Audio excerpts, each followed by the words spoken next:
then ordered the arrest of refugees from Dipalpur, killing 500 of them and enslaving women and children. Timur! Why do you have to be like this? Sack of Delhi, 1398.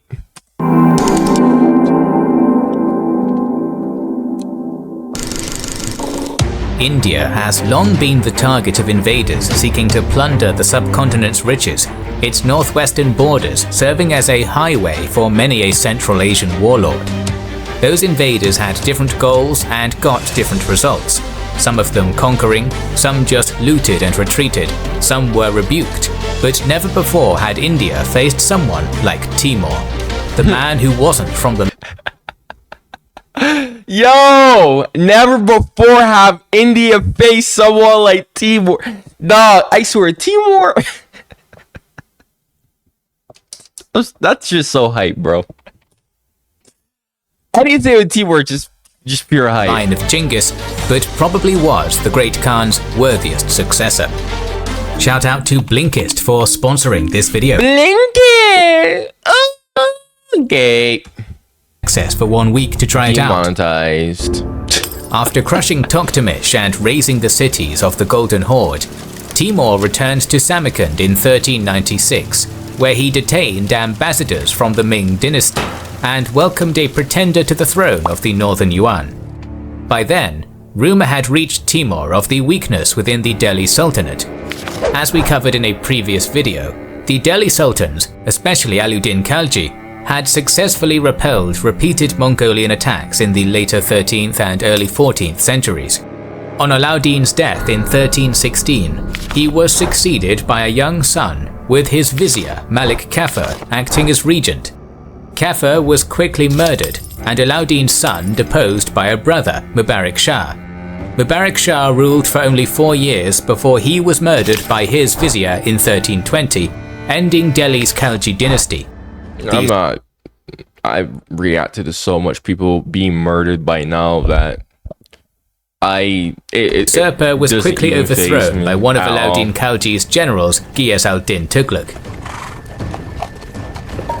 Sources of the period indicate Ghiyas al-Din was of nomadic background, possibly Mongol or Negaderi, who had entered the Sultanate during the reign of Alauddin Khalji's uncle.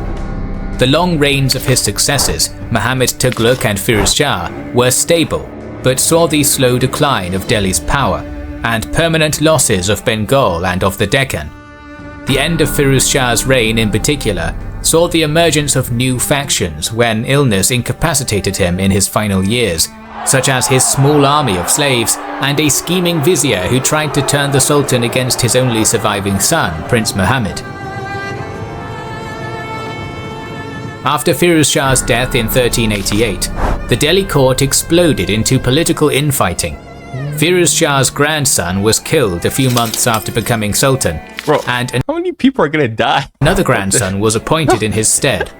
Prince Muhammad made 3 attempts to take the capital before finally gaining entry, killing his father's slaves and expelling the reigning Sultan in late 1390. For all his efforts, Muhammad died 4 years later in January 1394. His son Humayun followed him to the throne, and then to the grave in March, in turn succeeded by Humayun's 10-year-old brother Mahmud Shah. His ascension was countered by rival nobles installing their own sultan in Firuzabad later that year.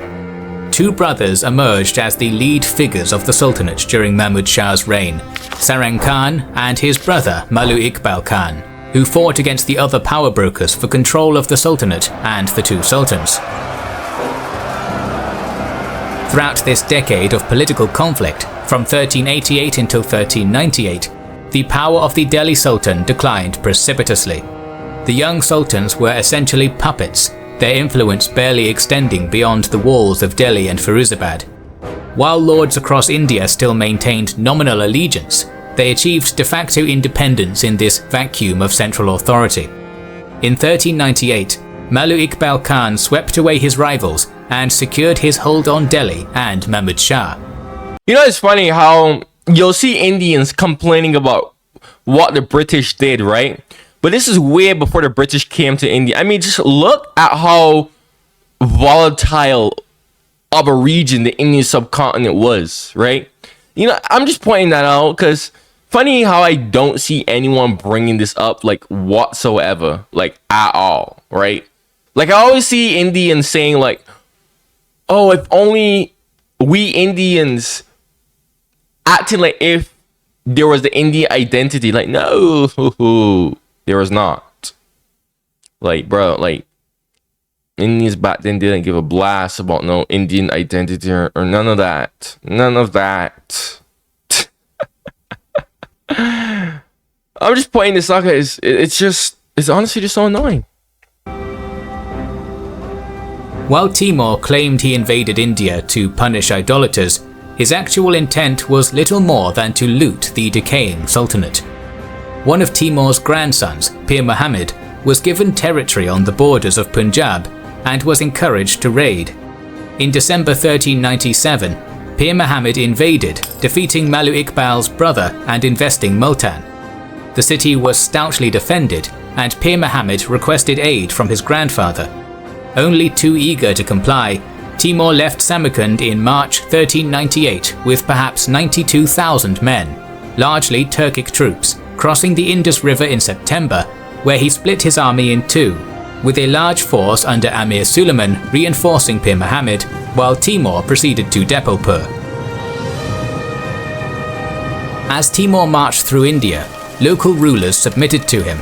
Cities and villages were sacked as he marched, and in late October, Pir Muhammad reunited with his grandfather. Depolpur had submitted to Pir Muhammad's forces, but rose up, killed their appointed governor, and abandoned the town before taking refuge in the fortress of Bhatner. Timur sent the main force under Amir Shah Malik and Daulat Timur Toachi towards Delhi, while Timur took 10,000 horsemen to punish those within Bhatner.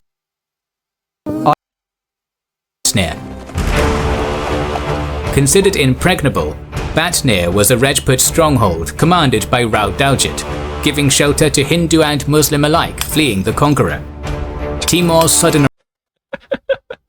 Bro, that's...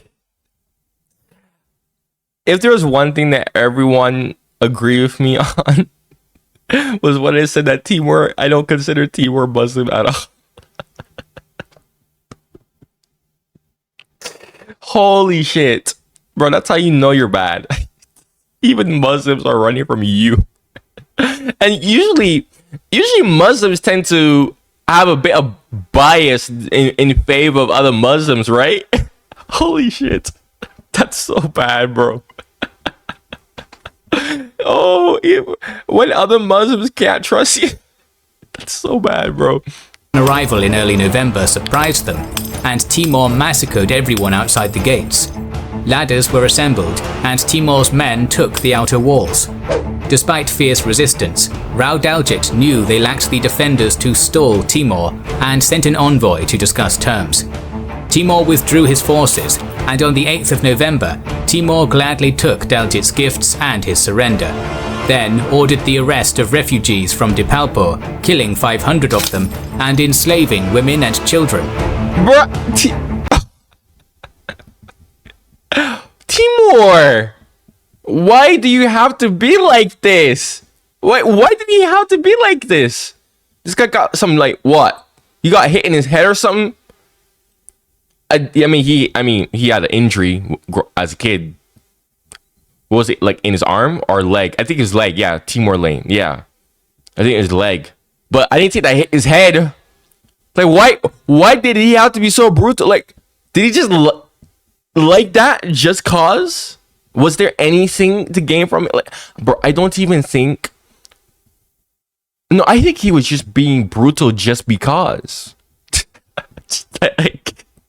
Like he's just sports killing.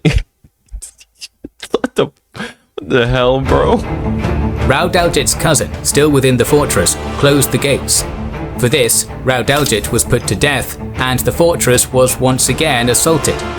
Wives and children were killed. I think he was gonna kill him anyway. By husbands and fathers to prevent them from falling into Timurid hands. The remaining Hindu and Muslim defenders stood side by side against Timur's men. All were killed, and the fortress was destroyed. Yeah, so much for impregnable. Timur then continued towards Delhi, sacking, burning and massacring as he went, caring little if the victims were Hindus or Muslims. He reunited with the rest. I can't, bro. I can't. I can't, bro. This guy ate equality, right? Bro, it's funny because this is like unironically very equal, very fair of him. He's equally killing everyone. Like, he has no biases. Like, he does not care. This is such a weird way to be egalitarian. That's why this is funny. Rest of the army at the Kagar River by the end of November. Timur did not advance directly to Delhi, instead crossing the Jumna River on the 8th of December, taking the forts along the fords of the Jumna to secure his rear and drive more refugees into Delhi, straining the city's resources and filling the population with fear. Timur did not want a long siege of Delhi, desiring a field battle. While scouting out possible sites around the city on the 11th of December with 700 men, Timur was surprised by a sudden attack by Delhi's chief defender, Malu Iqbal. The larger Delhi army forced Timur to retreat, and he had to leave 300 Turks to hold the ground until reinforcements arrived. Malu Iqbal returned to Delhi, but within Timur's camp, the 50,000 prisoners had gotten too excited at the prospects of rescue. Fearing they could become a threat in his rear come the final battle, hell no. on December 12th, Timur ordered the massacre of his Indian prisoners. On the 14th, should have kept your mouth shut. Timur moved into the plains near the hill of Pushti Bihali. I'm surprised they even lived that long. I'm surprised he even kept them that long. Timur chose the ground carefully and made his preparations, and the foe he faced was not his equal. The Sultan barely exercised power beyond Delhi, and in a far cry from the armies of the Khaljis, could raise only 10,000 cavalry, 40,000 infantry, and 125 elephants. No help would be coming for the young Sultan and Malu Iqbal from any corner, and neither could match the experience of Timur and his men. On December 16th, the armies lined up, both in a crescent formation.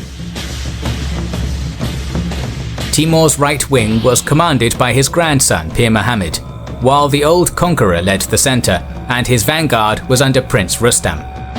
In the Delhi force, Sultan Mahmud and Malu Iqbal were both in the centre, with a line of armoured elephants with poisoned spikes along their tusks before them, with a few grenade throwers mixed among them, and an advance guard of 600 in front to screen them. The young Sultan anticipated his elephants would be the key to his victory. Battle was launched with the beating of war drums. Various divisions of Timur's force advanced, striking all along the Delhi army, trying to draw units into feigned retreats. This also prevented the elephants charging with combined support of the main army. Under cover of the small divisions, the Timurid vanguard moved to the right, then wheeled about and struck the flank of Delhi's advance guard, destroying it. The Timurid right under Pir Muhammad charged the Delhi left, forcing it back. This was repeated by the Timurid left, which forced their opposing wing right to the gates of Delhi. Sultan Mahmud and Malu Iqbal held the centre and were able to charge the Timurid vanguard. Yet they were checked, the Timurids having built essentially large caltrops to injure the elephants. The Delhi centre fought on, surrounded, until evening, when they began to flee in the darkness. Timur pursued them right up to the city gates, but did not want to be caught in a trap in narrow city streets at night, and withdrew. In the night, Sultan Mahmud and Malu Iqbal only narrowly escaped Timurid riders, and the next day, Timur accepted the surrender of the remaining notables of Delhi. Timur granted amnesty to the city and had the khutbah read in his name, sending messages of his victory alongside captured elephants across his empire. Initially, only small groups of soldiers were allowed into the city, as guards for leading Timurids wishing to see the city's sights and to collect ransoms.